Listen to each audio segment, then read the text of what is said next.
The sedan market in Bangladesh is barren, especially if you're shopping electric. Under 1 crore, you got 3 options. Well, 2 really.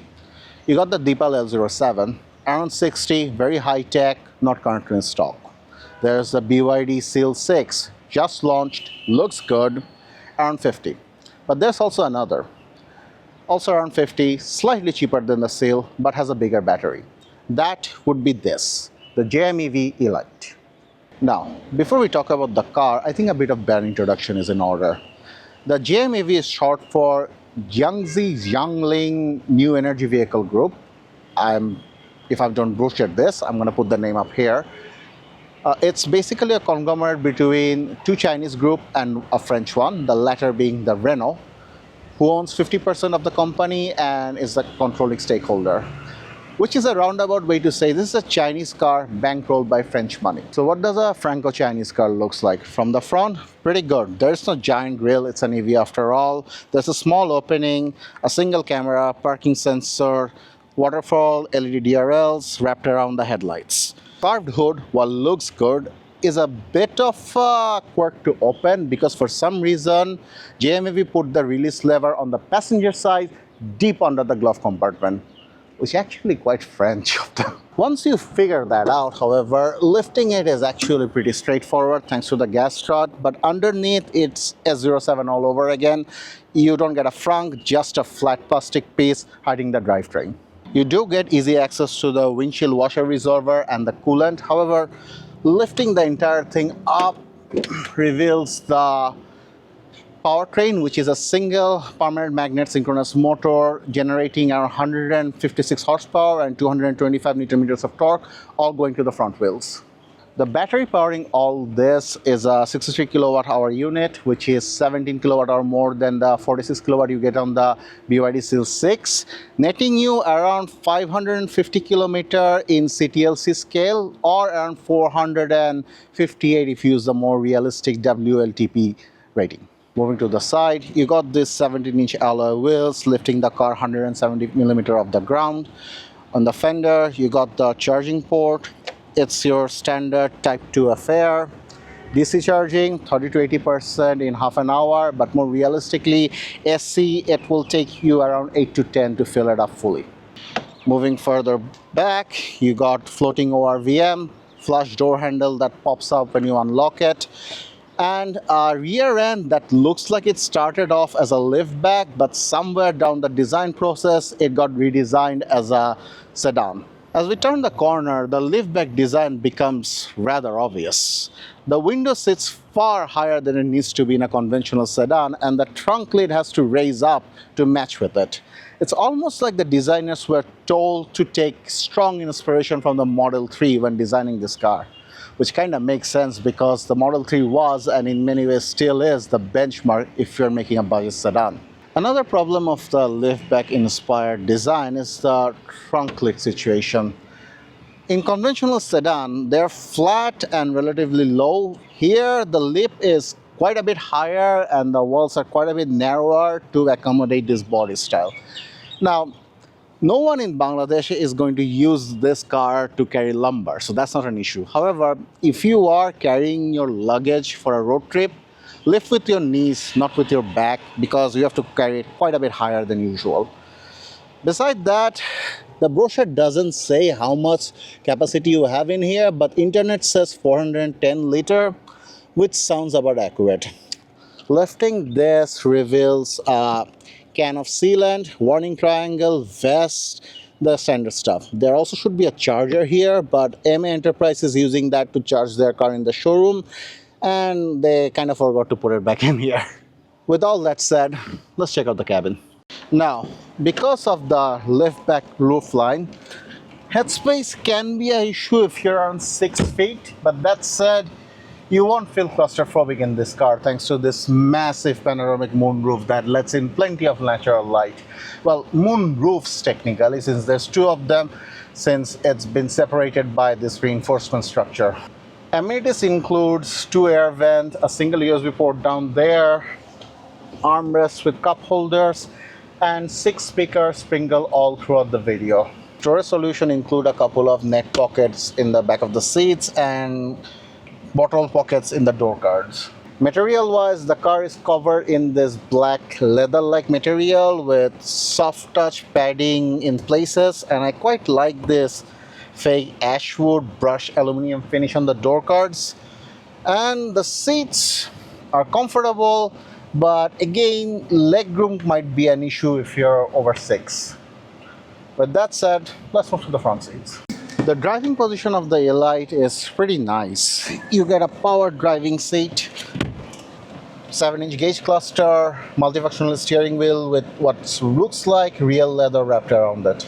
Moving to the center screen, however, it's a 14.6-inch unit. There are some good things and bad things. Firstly, it's huge compared to the rest of the car.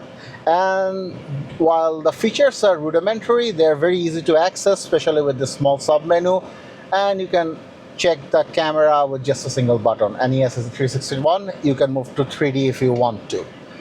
However, I have a big gripe with this system. Well, a potential gripe with this system. That is, this car right now does not support Android Auto or Apple CarPlay.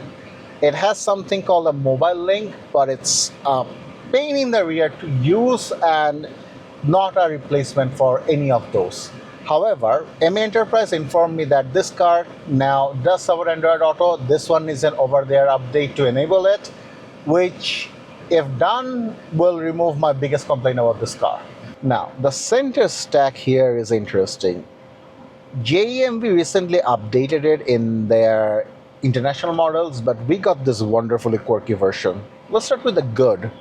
You got physical climate control buttons. Thank you. There's a knob for your temperature, there's a knob for your fan speed, there's a button for everything else. You can manage all of it without taking your eyes off the road. There's even a redundant temperature sensor here, or display here, that you can't really see in sunlight, but again, you have a sub-menu right here for everything else. Another nice feature is this center console. It's not that deep, it can roughly hold 4 water bottles, but there is an air duct built into it that lets you flow the cold air directly inside of it. That means you can cool your drink inside here, and it came really useful to us because according to the car itself, it's 40 degrees outside. With that said, let's talk about the weirdness. Starting in the center, you got your standard lock, unlock, sport mode, electric parking brake, auto start stuff, all the usual stuff. Opening this reveals 2 USB port and the 12-volt socket. Notice what's missing though. There's a wireless charger. When we first looked at it, we thought there aren't any, but turns out there is. Do you know where it is? It's right under here. I don't know if it's an afterthought, but it's definitely one of the most inconvenient wireless charging port location I've ever seen. Now, while this car does have a wireless charger in the most unusual place, it's missing one feature that I've never seen missing in my 7 years of doing this. Can you tell what it is? I'll give you a minute to figure it out. Well, not a minute, a few seconds. Are you seeing any cup holders here? That's right, this car doesn't have any. I don't know why they updated it. The new model does have it, but this one, you get a storage tray. Now, personally, this is better for me because I drive a car with fabric seat and I'm deathly scared of staining them, so I never carry liquid. I use them as storage pouches, and for me, this is perfect. Your mileage may vary though. Beside the storage tray over here, you get some extra space in the door cards, a glove compartment, and the tray down there if you're not using the wireless charger. Up top, you get vanity mirrors, no light though, but you do get a couple of map lights up here. With that said, let's drive the car. You know, just as I'm about to drive this car, I've realized something interesting. The last 2 cars I've driven, the GSA Ion V and the Volunterian, they had the European column shifter. This is a car that is made using French money, yet it has a conventional shifter. Fate is weird that way. With that said, putting this car on drive and pressing the accelerator, you discover it drives like any other electric vehicles out there. Well, budget electric vehicles out there. The acceleration is nothing to talk home about. You can press down the throttle and it will bolt thanks to the instant torque. It's nowhere as body hurting as the 3.8 second of the BYD Seal, but if you're not used to electric acceleration, you will have a very fun time. However, unlike the other two electric vehicles I drove recently, the GSA Ion V and the Deepal L07, this car isn't a crossover, it's a sedan. That means it has a much lower center of gravity, which in turn effectively means if you throw it around the corner like this,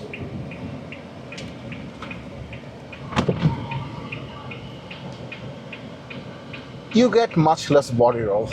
Although my cameraman is giving me eyes, so there's that. In terms of stopping, the Regen takes care of it most of the time, but if you slam the brakes, the car will stop rather quickly. However, one issue I have with this car, it's not exactly an issue, it's more of a driver's problem, is the traction control. It has a habit of giving up in spirited turns, which is the car's way of telling you that I am a commuter car, not a sports car. Just because I'm quick doesn't mean you should drive me dangerously. In terms of spirited driving, the car does come with an army of airbags in the event things go wrong. Besides that, you also got your standard sensor package, tire pressure monitor, 360-degree camera, parking sensor, all that stuff. It's a bit light on active safety. That's one of the reasons it got 4-star in Euro NCAP. But if you find those annoying, that might be a plus. Moving to fuel efficiency, I've already talked about how much money you save driving EV in our previous video. We did an entire video about it, feel free to check it out. But to simplify, using Charge Easy as a base, it's gonna cost you 19 taka per kilowatt hour to fully charge up your battery, or around 1200 taka. That means you're spending 3 taka per kilometers. A petrol car has a mileage of average of 8 kilometers per liter, and fuel is 140 taka. Breaking it down, you're spending 17 taka per kilometers, which means if you're driving this, you're saving 15 taka per kilometers. Speaking of money, let's talk price. At the time of us reviewing this car, it's priced at $4870 without registration. For that, you're getting a front-wheel drive car with a bigger battery than its competitor, the one that are in sale anyway, a panoramic sunroof, a rather quirky interior, and, like I said, massive savings in fuel cost. If any of that interests you, call Tech ME Enterprise and book a test drive. That will be all for today. Thank you, and Eid Mubarak.